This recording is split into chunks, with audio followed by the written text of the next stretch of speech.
Hey everybody, how's it going? Welcome to the Guitar Underground. I'm your humble host, Neil Santos. And today we're going to look at fretboard mastery as a concept. What does that even mean? How do you attain it? What level of fretboard mastery do you need to be comfortable with to do what you want to do on the guitar? Maybe you don't need as much as you think, or as much as everybody tells you think. Maybe as much as people tell you that you need, all right? Or maybe your goals are very high and you absolutely need complete mastery of your fretboard in order to do the things that you want to do. So to start out, we're going to look at what does it even mean to have fretboard mastery, and then we're going to look at different ways that you can achieve fretboard mastery on your own. I'm going to try not to say fretboard mastery anymore. I feel like I'm up to at least 20 times already, and it's only been maybe a minute. So, all right. So, let's look at what does it mean to have FM. Should I say FM? No, that sounds weird. Let's just say fretboard mastery. What does it mean? So, the first thing I guess that people would think of when they think of fretboard mastery is that you know every note on the fretboard without hesitation, right? If someone said, play me an A note, you could say, okay, I can play it here, I can play it here, I can play it here, or here, I can play it here, right? There's so many places on the guitar to play an A note, which kind of makes it difficult, right? On piano, you only have, they say play middle C. There's only one middle C. You're not going to be able to play a whole bunch of different variations of it. And that's one of the things that makes guitar tricky, but it's also one of the benefits of it. You can play things in various parts of the neck once you kind of understand where they all are. So, being able to understand at first, at least, where your root notes are on your top strings, that'll help a lot.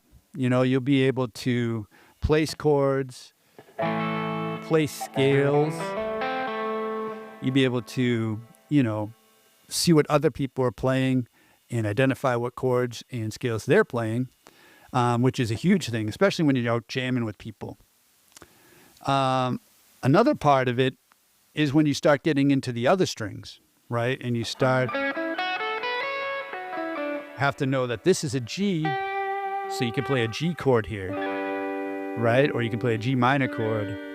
You want to be able to place chords on the neck and scales on the neck, not only from looking at the top two strings, but now you're looking at the rest of them, right? There's 6 strings, and you should be able to identify where the notes are relatively quickly. Maybe not instantly, but with little to no hesitation, you should be able to say, okay, this is a C, this is a D flat, right? That's one way to look at fretboard mastery, all right?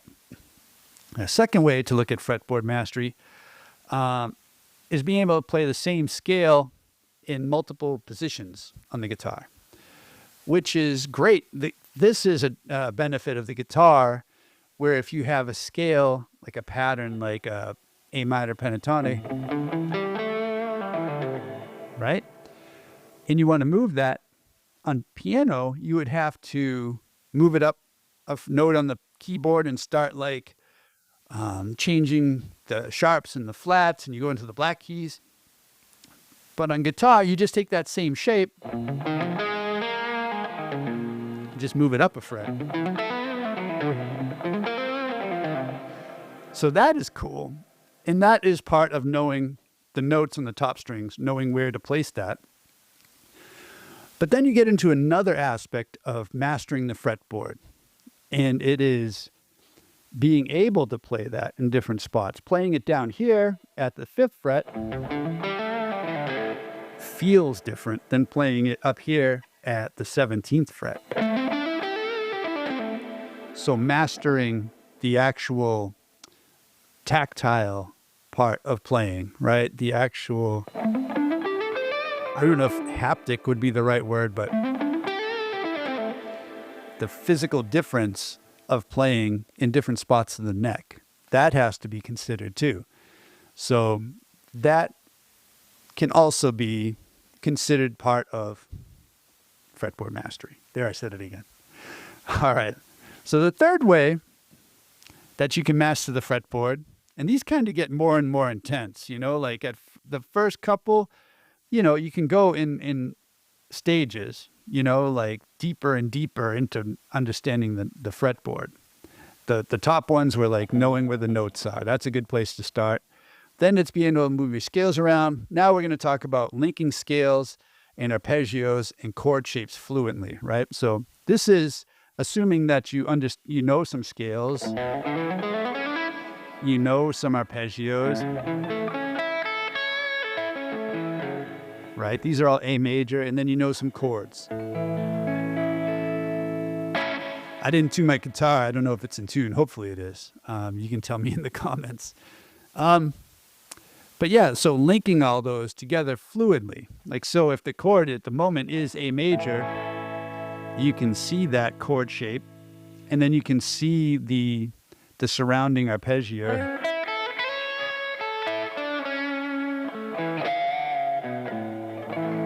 And then you can also see the larger, more complicated scale, right? A major scale.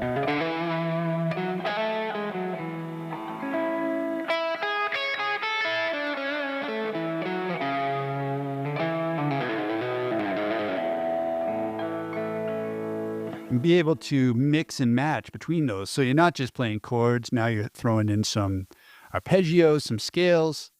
And that's another level of fretboard mastery. All right.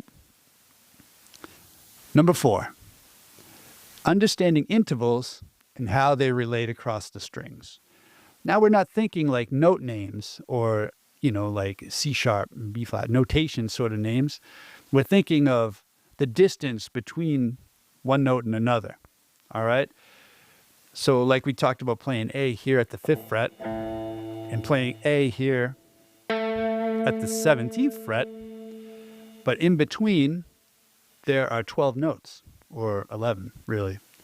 So you have to think, all right, from this A to this B flat, that's a minor second, and then A to B, that's a major second, and understanding it like that, minor third, major third, perfect fourth, tritone,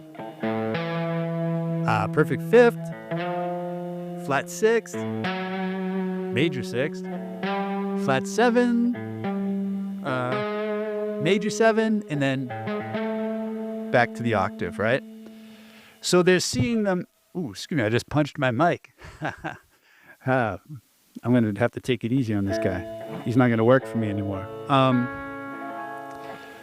So there's looking at it like that on one string, but then there's going across strings, right? So you could say, all right, here's a major third, minor third, here's your major 7th, right? Here's your flat 7, 6, here's your 5th, your power chord, here's a 4th.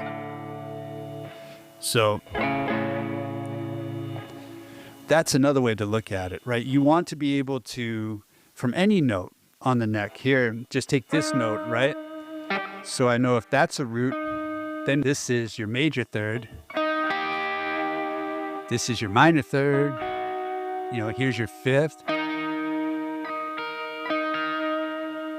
So these are important intervals to understand if you want to master the neck. So master the neck is so many different ways that lead to it. Note names, interval names, the feel of it, moving around on the neck.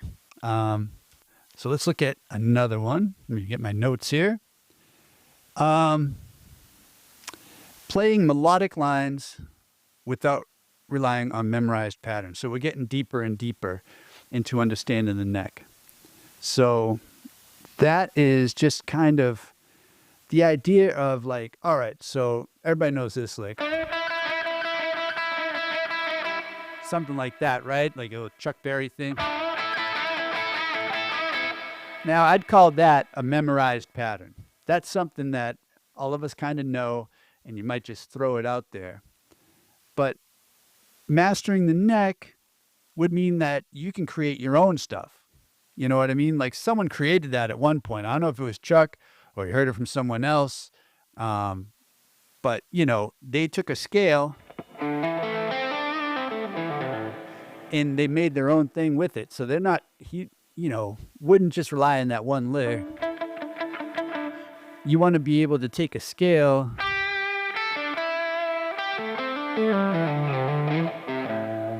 and do your own thing with it, kind of throw some stuff out there and see what happens. And that's going to trigger like musical memories in you that will allow you to resolve it, turn it into something that means something to you, because that sounds like that part of this song. And then you mix it with the part of another song. But to be able to do that, you need to really be able to understand your scale shapes. And I mean, even just doing that without knowing what note you're playing, just kind of manipulating a scale because you know the fingering so well, and you're not just playing up.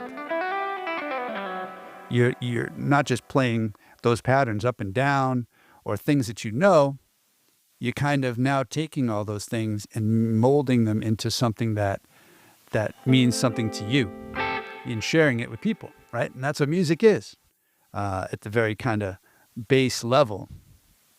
So yeah, that's another idea. Not just relying on licks that you've memorized. The next one, have the ability to improvise in any key effortlessly. So this can be tough as guitarists. We're very kind of comfortable playing G, C, D, A, E, all these keys. E's good because you have the open string.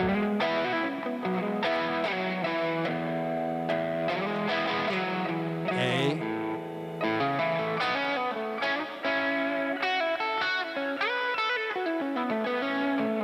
G, you have G major because you have all those open strings.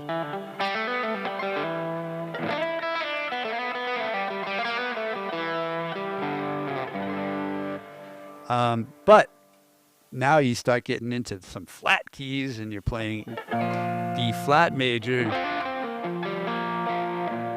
that key. Now you got an E flat, an F,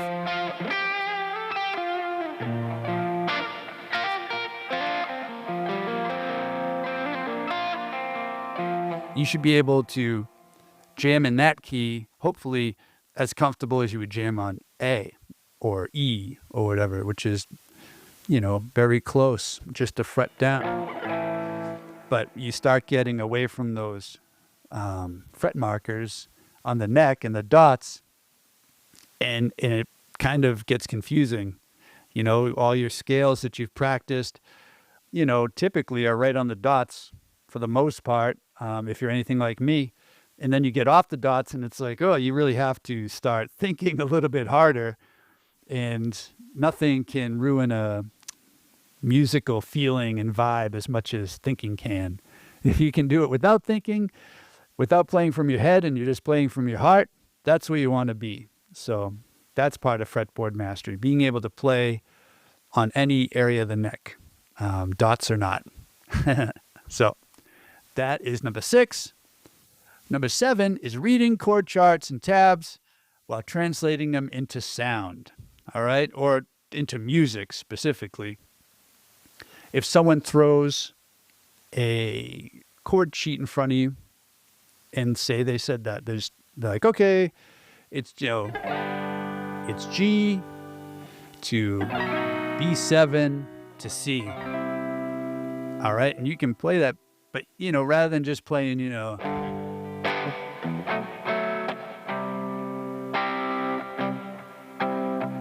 that's pretty cool. If you can do that, that's good, And then the next level is maybe you start,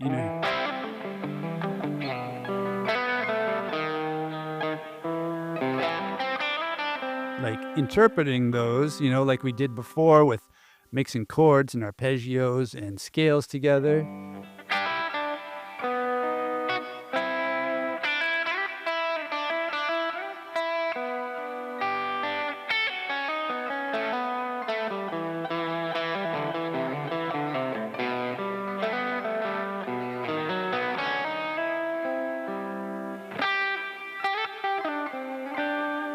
then you're kind of able to,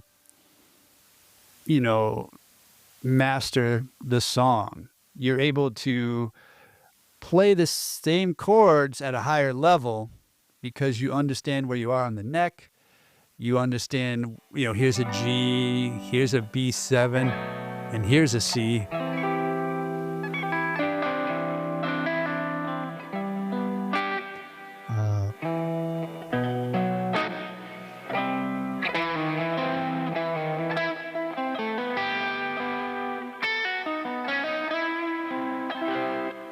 You can now start playing with your heart instead of your head because you know where all those notes are, you know where all the chords are and how the scales surround those chords. So when the chords change, you change along with them, but that's all in your head. I heard Eric Gales talking about today on the Rick Beato show. He compared it to like a Google search where like you have to put that info in there, but then when you need it, say, all right, I got to play a G right now. You know all these different places to play a G. You know all these scale shapes that go along with G, and then it goes to a C, and then you search for C, and you go, oh, I know all these things in C, and then back to G. So that's the idea. Like these are getting more and more intense, each one, but that's how you turn chord charts and tabs into music. All right. We're getting near the end of the list of what defines fretboard mastery. We're on number 8, recognizing chord tones inside scales for soloing.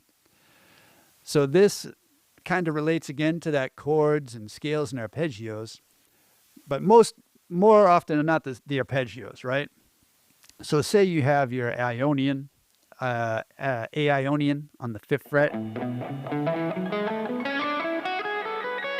the 3-note per string patterns. Now there is a underlying or overlaying, I'm not lying, arpeggio that goes right there, and it would be this, right? So that's your A. And then maybe it goes to B minor. So you can see there's a arpeggio here. Oh, wait, where is it?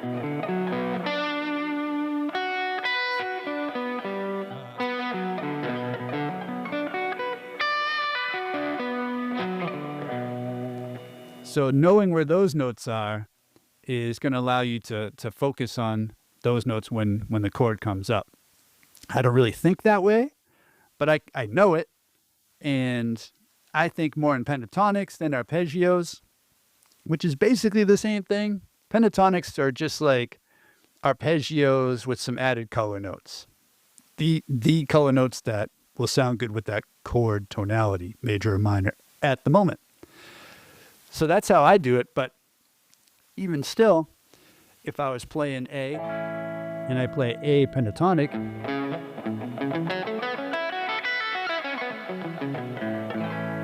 I know that the root notes, the chord tones are A, the 3rd, 5th, root, 3rd, 5th, root, and then, but when the B comes up, I'm not thinking, all right, I have to play the B notes from the Ionian mode. I'm not thinking that. I'm thinking B minor. So I could go to the B minor pentatonic. And I know the chord tones are here. Or I could do it here. That's it. So when you're playing, if you need to, you can focus on those. That's a little too cerebral for me, so I don't really think about it. Like I said, I try to play from my heart, and just matching up the pentatonic with the chord is about all I want to think about. And then I just want to let my spirit or flow or whatever it is take over and just navigate it and enjoy the sound. So, but that's recognizing the chord tones in the scale that's the step. Like you can recognize it if you need to. Number 9, navigating tricky transitions and positions smoothly. All right?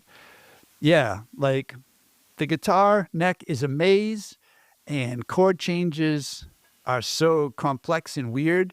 Um, this is more of a feel thing, I think, too, as well as seeing it. But say you have an F chord here and you want to go to B flat major, you can do this. So it's about changing voicings maybe, but being able to do that like in the moment, or here's you want to go to a C,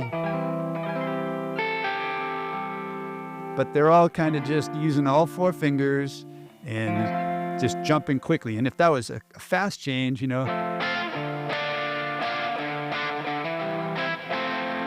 want to be able to move your fingers quick enough and navigate those transitions, So that's more of a feel thing, kind of like playing up the neck and down the neck. It's more of being able to feel your fingers are comfortable on the neck. They can jump to those strings without even looking. You just know the feel of it. And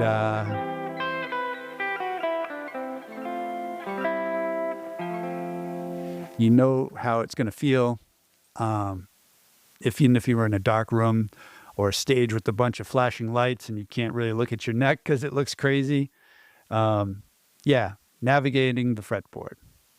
All right, the last one to define fretboard mastery is feeling confident that the fretboard is an extension of your musical intuition and not just a bunch of notes, right? And that's playing from your heart instead of your head, right? And so that's the final level, when you beat the final boss on the guitar neck, is when you can just play and not even think about all this stuff. You're not even thinking about the chords. You just kind of know the song enough that now you're just flowing around, kind of like Eric Gale does. And like, bring him up again because I heard that interview today. But honestly, he is just a phenomenal player, mixing all sorts of styles. He builds up his solos, mixes dynamics. I would point him out as a true master of improvisation that people can grab onto. Most people can grab onto because it's blues-based, but he incorporates so much more than that into his blues playing. There's a lot of fantastic improvisers out there that I could recommend, but it might turn people off because, it might be too esoteric or whatever, like Julian Lage, if you're into jazz, or any of those any jazz guy is going to be a fantastic improviser, playing from their heart. Or maybe if you're into metal, you got Guthrie Govan. He's just phenomenal. If you like fusion, Matteo Mancuso, the list is endless. It depends on what's your flavor of improvising, but these are players that are at the level of playing from their heart, able to play whatever their mind comes up with in the moment, or whatever their whim is, their intuition is to play. They can do it. They can access it and deliver. That is the final level of understanding your fretboard and mastering it. So cool. Now it's the time of the podcast for the low pressure Pentatonic Way commercial. If you actually apply these, if you want to actually apply these ideas and feel confident on the fretboard, my Pentatonic Way membership's designed exactly for that. We focus on simple, practical approaches that help you connect scales, licks, and melodies without overthinking, just like I've been saying. You can join at your own pace, get monthly jams and exercises, and start making real progress today, all without pressure. So, if you're interested, if that sounds good, check it out at thepentatonicway.com. I appreciate it. All right. So we've defined what fretboard mastery is. Now let's take a look at how you can go and attain it. So here's 10 tips to help you get to that final boss, right? Level 10. So number 1, start with one scale like minor pentatonic and know it in all positions. This is huge. I mean, this is one. Excuse me. Let me just take a sip here. Oh, I forgot to mention, coffee is an important part of fretboard mastery to help your brain stay up, fire those synapses. Okay, so start with one scale like the minor pentatonic and know it in all positions. This is huge. Like if you learn all 5 shapes of the pentatonic, that's going to serve you in 80% of the music that you play.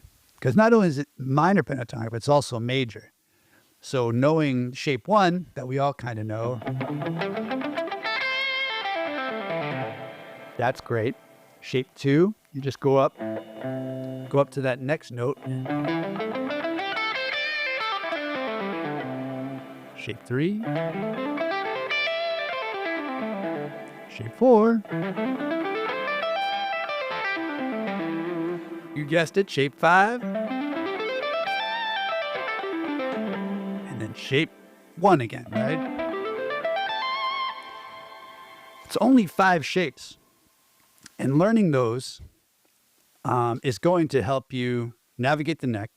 You're going to know what to play all along the neck. It's going to help you with those tricky transitions, right? If you don't just play one scale, you play one scale for each chord. Excuse me. You re-aim the pentatonic for each chord. Like you put that one shape somewhere else every time a chord changes. And once you can do that, now you're making those transitions easily because it's only 5 shapes. You just go out, I move to this shape, and then I go to that shape.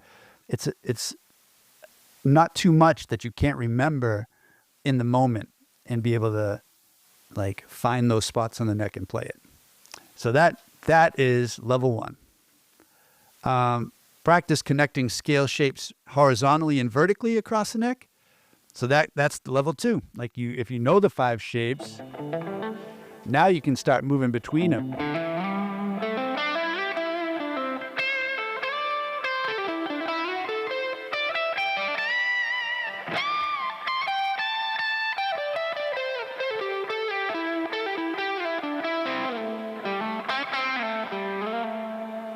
You're moving across the neck, you're moving down towards the body and back. You're not now divided by these 5 boxes, these 5 shapes. You're flowing from one to the other as you want, like following your bliss. And that's where you want to be. Complete freedom across the neck in one scale. Now that's level 2. Level 3 is learn one chord shape per week in multiple positions, right? So say, for example, if you wanted to do this shape, we'll do A major again because it shows up good on camera. So A major bar chord. Now you can play these notes here too, right? Or say you want to do A here. So you would do, like the fingers is different, but they're the same notes. You got your root, your 5th, your root, and your major 3rd. You could play that here again, up at the 12th fret. So I think that's the idea, is being able to play all around the neck. Or maybe not the chord shape, which could be like the scale shape thing, where you play the A major bar chord, but you're playing it up here at D, and you're good at playing it up here at G. I don't know when you do that, up at the 15th fret, but you could play it down here in the F chord. So that's another idea, playing not just the same voicing, like the same series of notes in different spots, but playing that same exact shape all around the neck. Or to take that concept a little bit further, to play A major in different voicings, right? You have this voicing, you have this voicing, you have this voicing. Like we were saying, you have this voicing. You have, let me see, or this voicing. That's with the little 9th in there. Being able to just take an A, that's what's on the page, A major, and deciding, how do I want to play it? Like, which voicings do I like, or which voicing matches this part of the song? Maybe it's the first verse, we want to keep it low and mellow. The second verse, you want to play something maybe a little brighter, move it up the neck. That's musical choices. So now you have those options. So that's something to think about. That would be tip 3. Tip 4 is play simple melodies and solos slowly, focusing on fretboard visualization. All right. So that means, slowing it down when you're practicing, rather than just like shredding out. Instead be intentional, right? Like if you're playing an A and you wanted to say your goal is to be able to target those chord tones, maybe you play.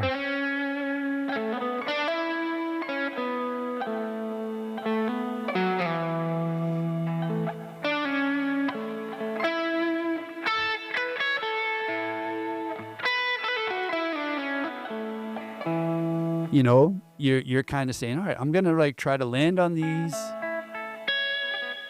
chord tones, and I'm gonna maybe string them together in a way that sounds good to me. And then maybe if you go to like a B minor, like we were saying, now you're, and then back to A.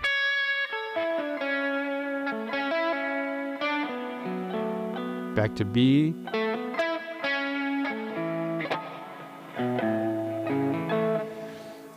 So slow it down. Don't be afraid to take it down to where your brain can keep up. That's the problem I have. Things are going too fast.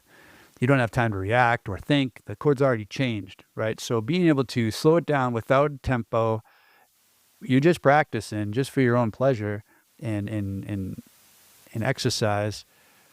Then don't worry about slowing it down. Play as slow as you want to make sure the notes you're playing are the notes you mean to play, right? I had a guitar teacher when I first went to Berkeley named Charlie Chapman. I thought that was so cool. But when I went in there, I was like firing on all cylinders. I'm just playing a bunch of stuff. And he's like, whoa, slow down. He's like, don't play a note unless you know what it's going to be. Like, let's try that. I was just kind of shooting from the hip, just going for it. He's like, no, you're trying to get me to be more intentional. So ever since then, I've kept that in the back of my mind, and it's okay to slow down. It's actually beneficial, and when you do speed up later, you'll still have that knowledge that you gained when you slow down. So that's another thing to think about. Transpose familiar licks to different keys. All right, this is a good one. So say you had this lick.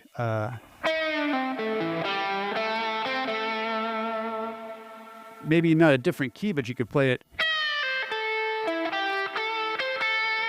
Or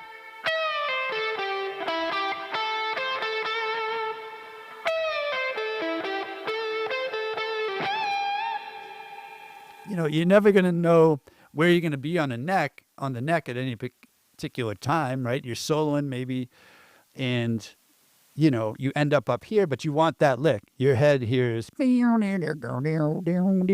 whatever. You're like, where is that? Oh, it's here.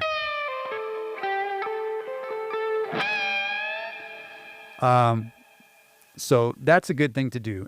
Don't just get locked into one place on the neck where you can play a thing. Try to move it around.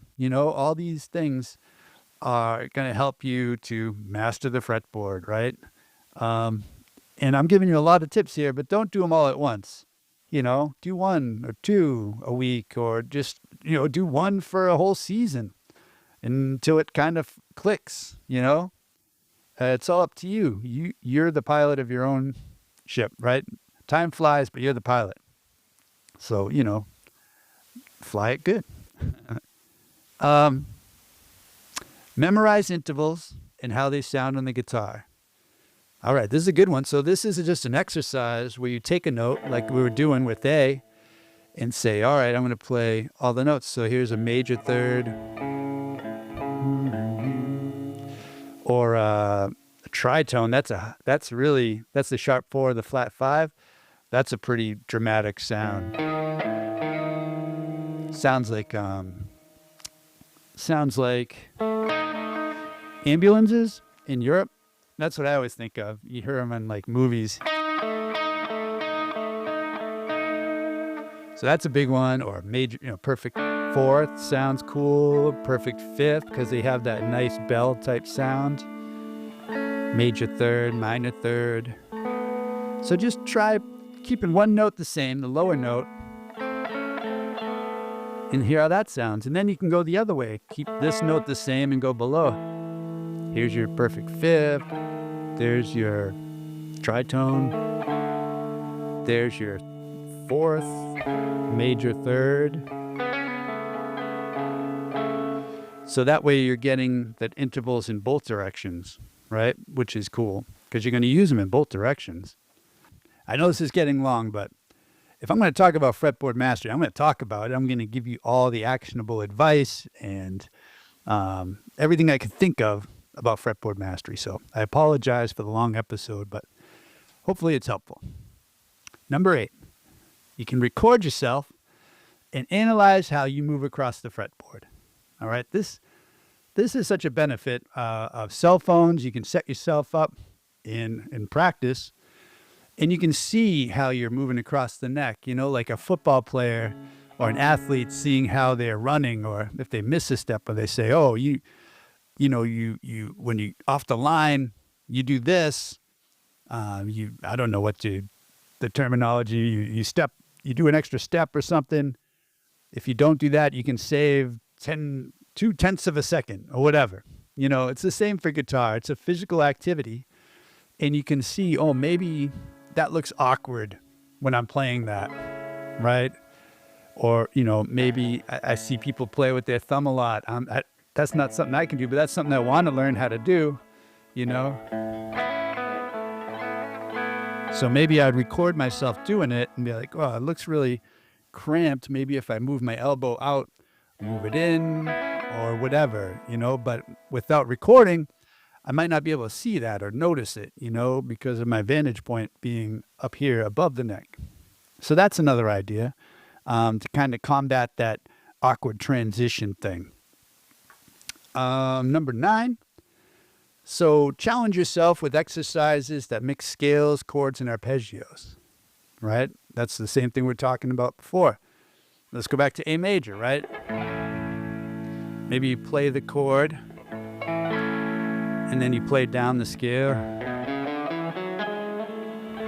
and then play from that note, play the chord,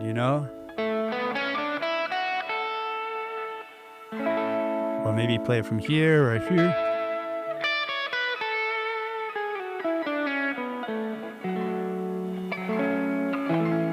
Play parts of the chord. I like to play pentatonics, right? So now I do a lot of those, sort of like Curtis Mayfield, Hendrixy.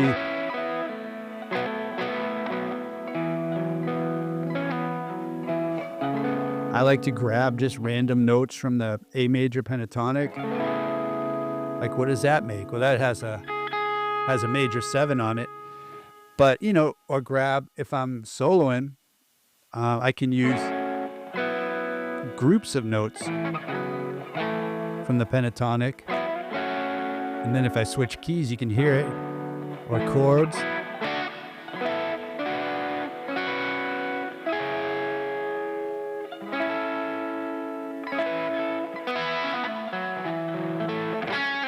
And then throw in some single note stuff.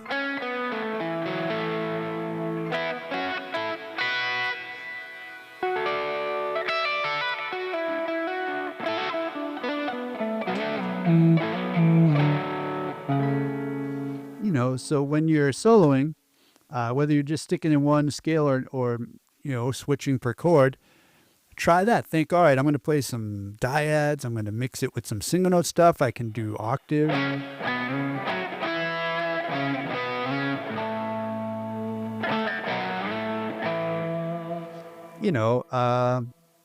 Not only does that improve your understanding of the neck, but it also adds texture I think, and character to your solos. I think of it as texture, in a visual way. When I play, like they have different characteristics. Like chords would be a thicker, bumpier thing, and octaves, obviously, these two like I don't know.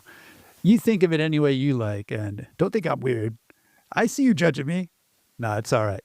I judge myself. So, well, actually, I don't judge myself. So I need other people to judge me, keep me in line. All right.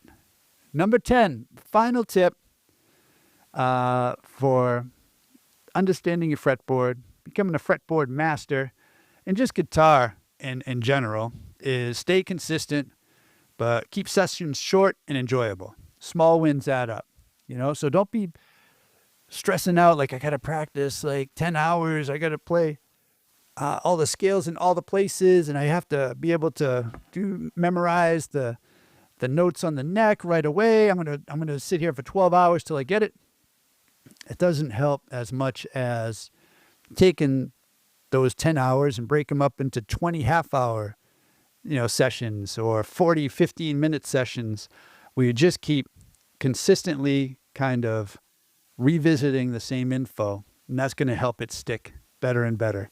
It's like when you meet someone for the first time, maybe you don't remember their name unless you're really good at that, but you meet them again and again and again, and you keep asking them their name.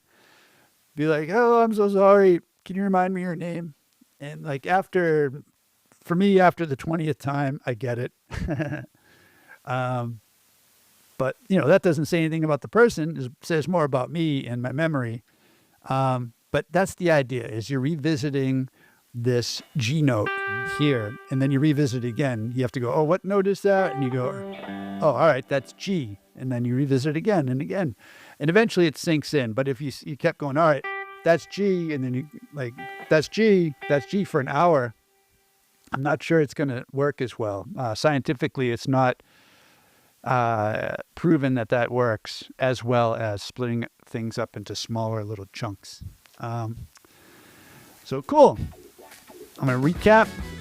Fretboard mastery isn't about being perfect. It's about understanding, connecting, and playing freely across the guitar. Guitar playing is not perfect, and it shouldn't be. Otherwise, we'd be AI and robots, which are coming down the pike. And I think it's the human sort of inconsistencies and the ability to get out of weird corners on the neck that you painted yourself into in a creative way is what makes us unique and human, and what makes each guitar player and artist unique as well, because they each have their own set of tools to get out of these mistakes, right? So I think embrace the mistakes, don't be perfect, and just have fun. Pick one or two of these exercises and try them this week. Give them a shot. See if they help at all. One that rings true to you, that you're like, I might try that. I'd like to hear what it is in the comments if you have one that you're going to try to grab onto.